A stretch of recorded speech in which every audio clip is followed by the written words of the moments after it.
Growing up, my name is Sarah, and my childhood was anything but ordinary. From as early as I can remember, the walls of our home were not just physical barriers but emotional ones too thick with tension, suffocating in their silence. My mother, Brenda, had a way of turning every quiet evening into a battleground. She would scream at my father, Bill, late into the night, her voice sharp enough to cut through steel. "You're worthless. You don't deserve this family." She'd shout, over and over again, until the words echoed in my ears even after they stopped. Those nights felt endless, like living inside a storm that refused to pass. Sleep became an impossible luxury for me. Every creak of the floorboards or slam of a door jolted me awake, leaving me wide-eyed in the dark, dreading what might come next. But it wasn't just behind closed doors where her cruelty played out. It spilled into public spaces too, staining everything it touched. Once, during one of my birthday parties when I turned 10, she humiliated my dad in front of all my friends.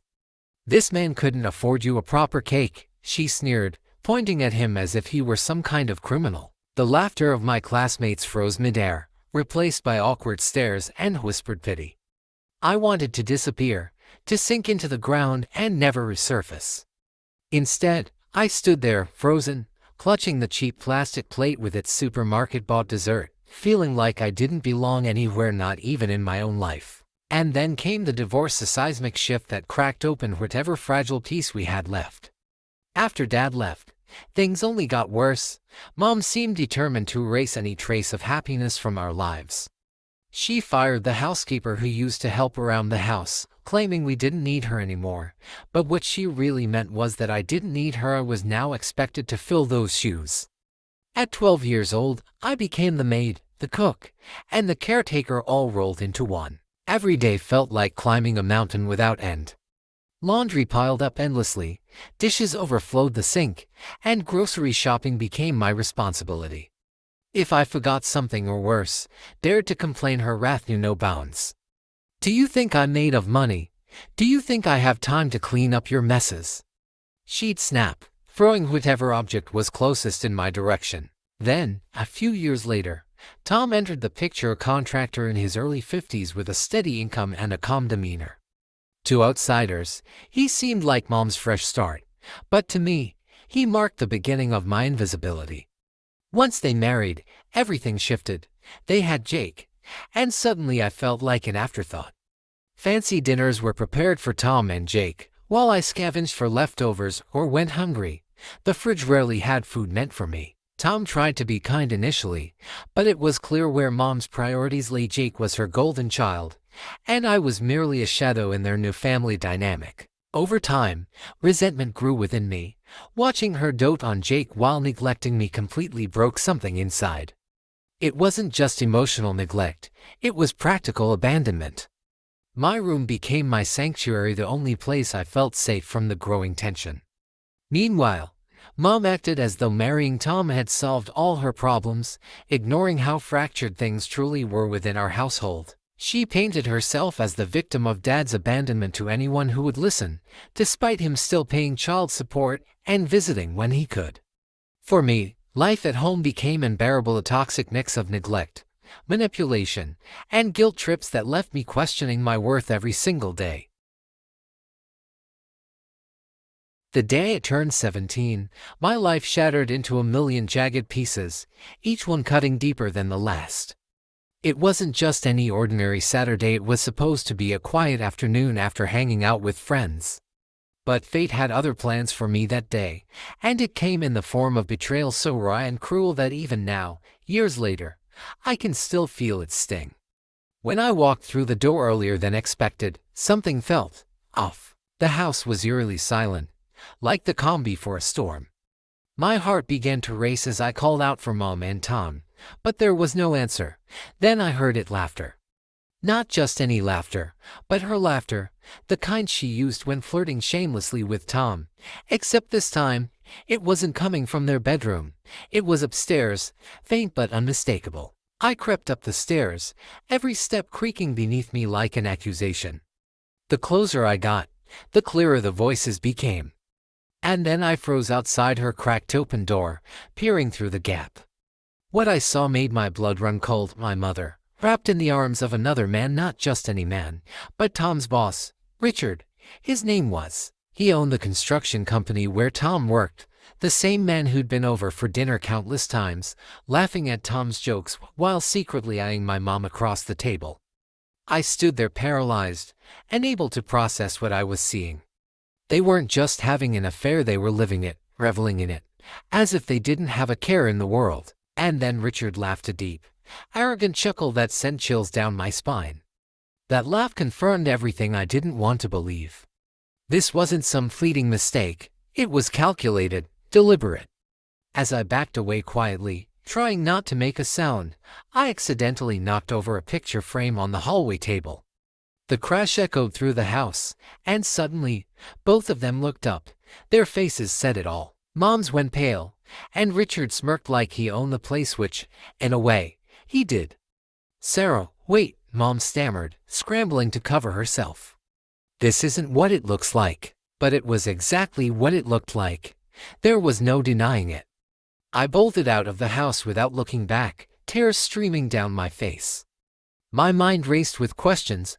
How long had this been going on? Did Tom know? Was he too blind or too trusting to see it? Later that night, after hours of wandering aimlessly around the neighborhood, I confronted her. She broke down sobbing, confessing things I never wanted to hear. Apparently, their affair had started 2 years ago, shortly after Jake was born. 2 whole years of lies, deceit, and manipulation, all hidden behind closed doors. What shocked me most, though, was her reaction when I threatened to tell Tom. Her demeanor shifted instantly. Gone was the remorseful woman crying in front of me. Instead, she grabbed my arm tightly, her nails digging into my skin. "If you tell him," she hissed, her voice low and venomous, "I'll kill myself. Do you understand? You'll be responsible." Those words hit me harder than anything else. She wasn't just threatening herself, she was weaponizing guilt against me. If I exposed her, she would destroy herself, and somehow, I'd be the villain in everyone's eyes. That night, I lay awake staring at the ceiling, torn between doing the right thing and protecting the fragile illusion of our family. Every option felt like walking into quicksand. If I told Tom, he might leave her, but could I live with knowing I drove my own mother to despair? Yet staying silent meant letting her continue lying, manipulating, and betraying everyone around her, including me. The weight of the secret crushed me, suffocating me under layers of anger, fear, and helplessness. For weeks, I avoided her completely, retreating further into myself. But the truth lingered like a shadow, growing darker and heavier with each passing day. When my dad handed me the keys to that small one-bedroom apartment, it felt like he was handing me a lifeline, a fragile thread pulling me out of the chaos I'd been drowning in. But what neither of us realized at the time was that this lifeline came with its own set of complications. The building itself sat on land embroiled in a legal dispute between 2 property developers, and rumors swirled about potential evictions or demolition orders looming over the entire complex. Every knock on the door made my heart race. Every official-looking envelope slid under the door sent chills down my spine. Was today the day they'd tell me to leave? Would I end up back where I started, homeless, vulnerable, and trapped by my mother's manipulation? And then there was her, my mother. She didn't take kindly to being cut out of my life after I moved into the apartment. At first, her calls were sporadic, almost casual. "How are you settling in?" Or you can always come home if things don't work out. But as weeks turned into months, her tone shifted. Her voice grew sharper, more desperate, and increasingly unhinged. Late-night calls became an almost nightly ritual, each one laced with guilt trips so heavy they weighed on me like chains. "Do you even care about your family anymore?" she'd hiss, her words dripping with venom. "Your brother needs you. Don't you see how selfish you're being?" But it wasn't just her words, it was the threats, too. "If you don't come back, Sarah, I swear I'll make sure everyone knows what kind of daughter you really are," she spat during one particularly heated call. "No one will want anything to do with you." It wasn't idle talk. I knew her well enough to know she meant every word. For days afterward, I found myself jumping at shadows, convinced she'd somehow find a way to ruin me. Maybe she'd spread lies to my schoolmates, or worse, dig up dirt from our past and twist it until no one believed me anymore. Paranoia became my constant companion. To make matters worse, living independently wasn't exactly the dream I'd imagined. Between juggling high school classes and working part-time shifts at a local cafe, exhaustion became my default state. Some nights, I'd collapse onto the worn-out couch in my tiny living room, staring blankly at the peeling wallpaper, wondering if I'd made a mistake leaving home. Rent payments loomed large every month, and the fear of falling behind gnawed at me relentlessly. What would happen if I couldn't pay? Would they kick me out? Would I have to swallow my pride and beg Mom for help? The thought alone was suffocating. One evening stands out vividly in my memory. I'd just finished a grueling shift at the cafe when my phone buzzed incessantly in my pocket. It was her again. My stomach clenched as I hesitated before answering. "Sarah," she began, her voice eerily calm. "I've been thinking. Maybe we should meet. There's something important we need to discuss." Something about the way she said it, the deliberate softness masking something far darker, sent warning bells ringing in my head. "What is it?" I asked cautiously, bracing myself for whatever storm she was brewing. "Let's just say," she replied cryptically, "you might regret not coming home sooner." That night, sleep eluded me entirely. Her words replayed in my mind like a broken record, each loop tightening the knot of anxiety in my chest. Was she planning something? Had she already started? For the first time since moving out, I seriously considered going back, not because I wanted to, but because the alternative felt unbearable. Yet deep down, I knew returning would mean surrendering everything I'd fought for. So instead, I forced myself to focus on survival, one day at a time. One shift, one exam, one rent payment at a time. And though the road ahead seemed impossibly steep, I clung to the hope that someday, somehow, I'd break free from her grasp for good. The day my dad died, the world tilted on its axis in a way I never thought possible. He wasn't supposed to leave, not like this. It was supposed to be just another visit. He had called me earlier that morning, his voice warm and steady as always. "I'll bring dinner tonight," he said, laughing softly about how much I hated cooking for myself, but he never made it. A drunk driver ran a red light, slamming into his car at an intersection less than 10 minutes away from my apartment. By the time paramedics arrived, it was too late. The news hit me like a freight train, shattering everything stable in my life. His funeral felt surreal, like stepping into someone else's nightmare instead of living through my own. Friends, family members, even distant acquaintances filled the small chapel where we laid him to rest. But amidst all the grief and condolences, one face stood out: my mother. She hadn't been part of our lives since I moved out years ago, yet there she was, walking into the church like she belonged. Her presence alone sent waves of unease rippling through me, but what happened next turned the somber gathering into chaos. As the service ended, people began filing out quietly, paying their respects before heading home. That's when Mom stepped forward, her heels clicking sharply against the marble floor. "Wait," she called out, loud enough to draw every eye in the room. Heads turned, whispers erupted, and suddenly, all attention was on her. "We need to talk about Bill's will," she announced, her voice dripping with entitlement. He owed me answers, and now Sarah needs to explain where everything is going. My stomach churned as I stared at her, incredulous. How could she stand there, in front of everyone who loved him, and turn his death into some kind of spectacle? "What are you talking about?" I managed to choke out, my voice trembling. "Don't play dumb," she snapped, her tone venomous. "You think you can keep everything for yourself? Do you honestly believe he didn't leave anything for Jake?" The accusation hung heavy in the air, sharp and cutting. People shifted uncomfortably, unsure whether to intervene or stay silent. My cheeks burned with humiliation, but worse than that was the sinking realization that she wasn't here to mourn Dad, she was here to take what she thought she deserved. But things only escalated from there.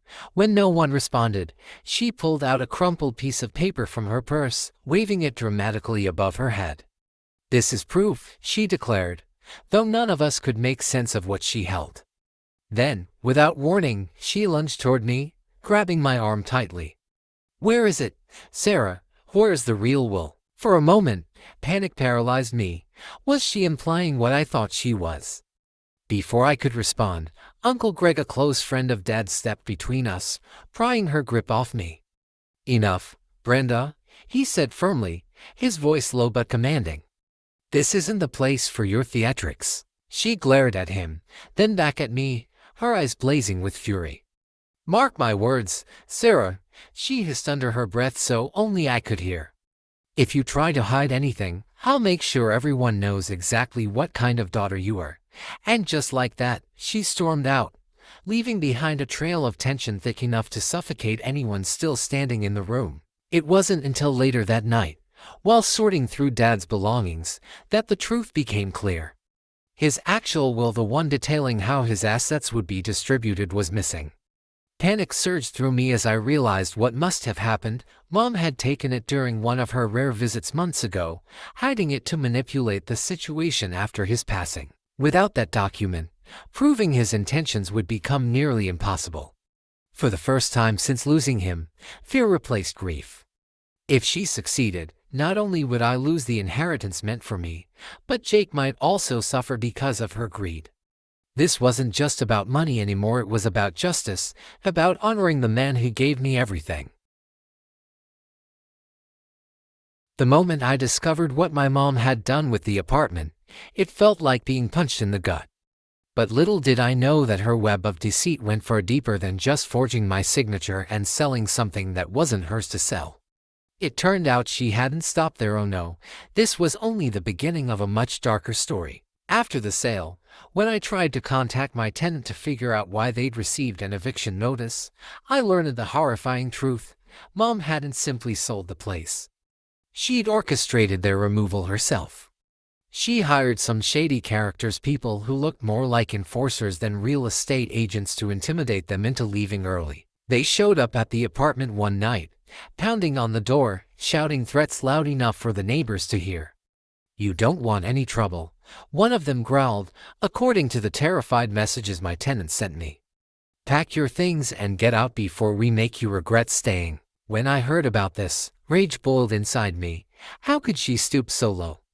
These were innocent people trying to live their lives, and she treated them like pawns in her twisted game. The fact that she'd use violence or the threat of it to clear out the apartment made me sick to my stomach. And yet, as angry as I was, I couldn't shake the feeling that this was still just the tip of the iceberg. What else had she done behind closed doors? Then came the next bombshell. The money from the sale, the funds meant for Jake's tuition, wasn't even safe. Instead of using it responsibly, Mom had sunk every penny into some sketchy investment scheme promising guaranteed returns. Of course, it was too good to be true. Within weeks, the project collapsed, taking all the cash with it. When Jake found out, everything exploded. It happened during dinner one evening, a rare family meal where Tom was absent, probably off dealing with his own crumbling marriage. Jake sat across from her, scrolling through his phone while casually asking how the college payments were coming along. That's when he stumbled upon an article online exposing the fraudulent investment firm Mom had poured our future into. His face went pale, then red with fury. "What is this?" he demanded, slamming his phone down on the table. The screen lit up with headlines screaming about embezzlement and Ponzi schemes. Mom froze, caught completely off guard. For once, her usual calm demeanor cracked under pressure. "Jake, sweetie, let me explain," she started, but he cut her off immediately. "Explain what? You lost all the money. Do you realize what this means? I might have to drop out of school because you decided to gamble with my future." His voice rose until it filled the entire house, shaking the walls around us. He stood up, pacing back and forth like a caged animal. "How could you do this? First, you screw over Sarah by stealing her apartment, and now you've ruined everything for me too." Her response was weak, defensive. "I thought it would work. I was trying to help you," she pleaded, tears welling up in her eyes, but Jake wasn't buying it. Help me. This isn't helping, it's destroying. You never think about anyone but yourself." He grabbed his jacket and stormed out of the house, slamming the door so hard the windows rattled. The silence afterward was deafening, broken only by Mom's quiet sobs. She sat there alone, staring at the empty chair where Jake had been moments ago, looking utterly defeated. Watching this unfold broke something inside me. As furious as I was with her, seeing her unravel like that reminded me of how broken she truly was. Still, I couldn't muster any sympathy, not after everything she'd done. Every choice she made seemed designed to hurt those closest to her, whether intentionally or not. Her actions weren't just selfish, they were destructive, tearing apart lives without remorse. And now, thanks to her greed and recklessness, Jake was paying the price alongside me. The moment I decided to take legal action against my mom, it felt like stepping onto a battlefield where the odds were stacked impossibly high. I knew this wasn't going to be easy. She had always been a master manipulator, twisting situations to her advantage, but nothing could have prepared me for what came next. Within days of filing the lawsuit, word spread that she'd hired one of the most expensive and well-known lawyers in town, someone who specialized in dragging cases out until their opponents either gave up or broke down. Sarah, my own lawyer, warned me during one of our early meetings, this is going to get ugly. She's not just fighting you, she's fighting dirty. And oh, how right he was. From the very first hearing, it became clear that Mom wasn't planning on playing fair.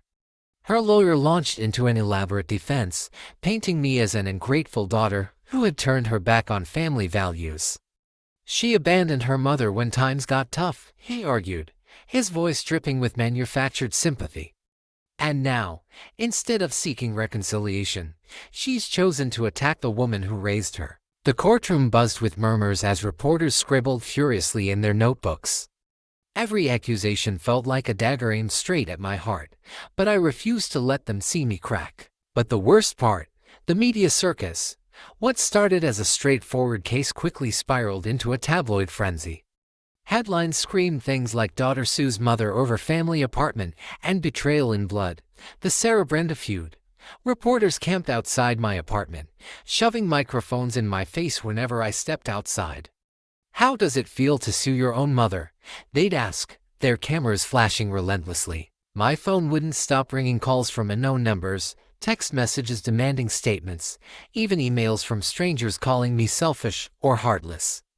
It was suffocating.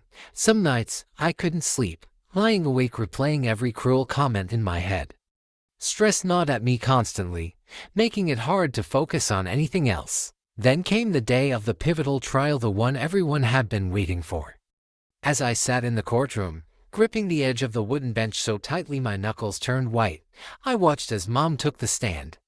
She looked frail, almost pitiful, dressed in muted tones with her hair pulled back loosely. When questioned about the forged signature, she broke down sobbing, claiming she'd only done it out of desperation to help Jake. I didn't know what else to do. She wailed, hair streaming down her face. My son needed me, and Sarah. Sarah has everything. Just when I thought things couldn't get worse, she collapsed dramatically onto the floor, clutching her chest and gasping for air. Chaos erupted. Court officials rushed to her side, paramedics were called, and the judge declared a recess. For a brief moment, I wondered if she was actually hurt, but then I caught sight of her peeking through half-closed eyes, gauging the reaction around her. It was all an act, a calculated move to delay the proceedings and sway public opinion, and it worked. By the time the session resumed, social media was ablaze with debates over whether I was being too harsh on her. When it was finally my turn to testify, I walked to the stand feeling like every pair of eyes in the room was judging me. I recounted everything: the discovery of her affair, the betrayal of selling my apartment, the years of emotional neglect. My voice trembled at times, but I forced myself to stay composed. This isn't about money, I said firmly, locking eyes with the jury. It's about justice. She crossed a line, and she needs to be held accountable. But even as I spoke, I could feel doubt creeping into the room. Would they believe me? Or would they side with the woman who'd played the victim so convincingly? The courtroom was packed on the day of the final hearing, a tense atmosphere hanging heavy in the air like storm clouds ready to burst. Reporters scribbled furiously in their notebooks while family members sat stiffly in their seats, unsure whether to brace for victory or devastation. For me, It felt surreal, like watching someone else's life unfold instead of my own. The judge entered, and everyone rose as he took his seat. His voice boomed through the room as he read out the verdict: guilty on all counts. My mother had forged my signature, sold an asset that wasn't hers, and committed fraud without remorse. She stared straight ahead, her face pale but defiant, refusing to meet anyone's gaze. When the sentence came, a year in prison followed by probation, it hit me harder than I expected. A part of me wanted to feel vindicated, to believe justice had been served, but mostly, I just felt hollow. This woman who gave birth to me, who should have protected me, had betrayed me so profoundly that nothing could ever repair the damage. As soon as the gavel struck, signaling the end of the trial, chaos erupted outside the courthouse. Cameras flashed wildly as reporters shoved microphones toward me, shouting questions about how I felt now that my own mother would be incarcerated. "Are you happy?" one asked, her tone sharp with accusation rather than curiosity. Happy? How could I be happy when my childhood memories were tainted by betrayal, when every milestone in my life seemed overshadowed by her selfishness? But I held my ground, giving no comment, because what words could possibly capture the complexity of emotions swirling inside me? Meanwhile, Tom struggled to pick up the pieces of his shattered life. After learning about Mom's infidelity and lies, he filed for divorce immediately. It wasn't just the cheating, it was years of manipulation, deceit, and misplaced trust that finally broke him. He moved out of the house they shared, leaving behind everything except a few personal belongings. One evening, weeks after the dust settled, he called me. His voice trembled as he admitted, "I almost ended it all, Sarah." My heart sank. During the height of the scandal, overwhelmed by shame and guilt over not seeing the truth sooner, he'd considered taking his own life. Thankfully, a neighbor found him in time, but the scars remained etched deeply into his soul. And then there was Jake. At first, he refused to believe any of it, clinging desperately to the image of our mother as this selfless martyr. But reality has a way of forcing itself upon us. When investigators revealed the extent of her financial misdeeds, including draining funds meant for his tuition, he broke down completely. "She took everything," he sobbed during one of our rare conversations. "Even the money Dad left us. There was nothing I could say to ease his pain." We were both victims of her greed, yet slowly, tentatively, we began rebuilding a fragile connection. We weren't siblings in the traditional sense anymore, we were survivors bound together by trauma. In the aftermath, my mother's attempts to flee the country became public knowledge. Authorities caught her at the airport, trying to board a flight under a fake passport. Her arrest made headlines nationwide, painting her as the epitome of betrayal, a mother willing to sacrifice anything, even her children, for personal gain. Every bank account tied to her name was frozen, leaving her penniless and utterly alone. As for me, I reclaimed the proceeds from the sale of the apartment and used them to buy a new home, a modest place far removed from the toxicity of my past. Standing in its doorway for the first time, I allowed myself to exhale fully for the first time in years. Justice may not have brought closure, but it gave me something equally valuable: freedom. The aftermath of the trial left me shattered in ways I couldn't have anticipated. Winning the case should have felt like closure, but instead, it opened a Pandora's box of psychological torment that followed me everywhere. Every time I closed my eyes, images of the courtroom flashed back: the cold stares from strangers who judged me, the venomous glares from Mom as she was led away in handcuffs, and the hollow silence when the judge delivered his final verdict. It wasn't just guilt or sadness. It was something deeper, darker, an overwhelming sense of isolation. Nightmares plagued me nightly.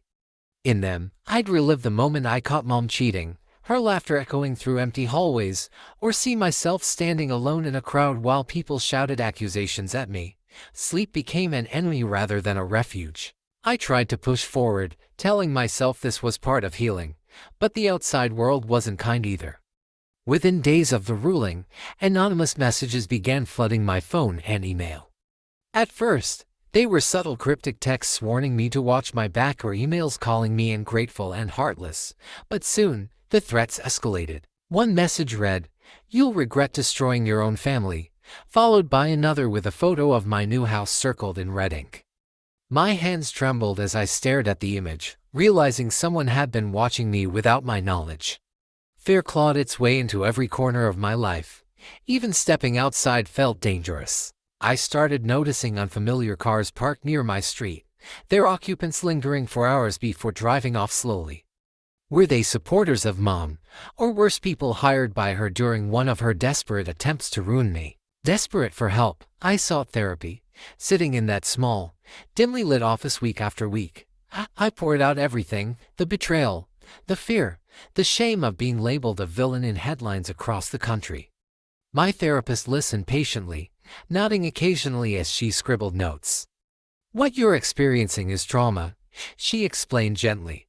"It's not just about what happened, it's about how it changed the way you see yourself and the world around you." Her words resonated deeply, yet no amount of counseling could erase the constant paranoia gnawing at me. To protect myself, I made the painful decision to change my name and move again.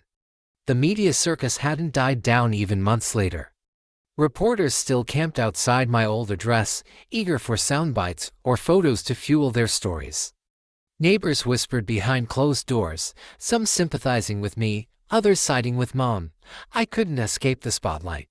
So, under the guidance of my lawyer, I legally changed my identity and relocated to a quieter neighborhood far from prying eyes. Packing up my belongings felt symbolic, like burying pieces of my past alongside the boxes stacked neatly in the moving truck. Yet even as I drove away, I couldn't shake the feeling that I was running from ghosts that refused to stay buried. Jake reached out sporadically, though our conversations remained strained. He struggled too, caught between loyalty to Mom and the harsh reality of her actions. "Do you think we'll ever be normal again?" he asked once, his voice heavy with longing. I didn't know how to answer. Normalcy felt like a distant dream, something we might never reclaim. Still, we tried to rebuild trust, to find common ground, to survive together despite the wreckage left behind. And Tom, occasionally, he'd send updates about his life post-divorce. He sounded hopeful, determined to start over, but there was always an undertone of sorrow in his messages. We weren't close, but knowing he was rebuilding gave me solace. Yet, even now, peace eludes me. Late at night, when the world is silent except for the hum of the refrigerator, I sit alone in my living room, staring at the walls. Shadows stretch long across the floor, reminding me of the battles fought and scars earned along the way. Some days, I wonder if I'll ever truly heal, if I'll ever stop looking over my shoulder or flinching at sudden noises. But then I remind myself why I endured all of this: to take back control of my life. For the first time, I'm building a future on my terms, a fragile, imperfect foundation, but mine nonetheless.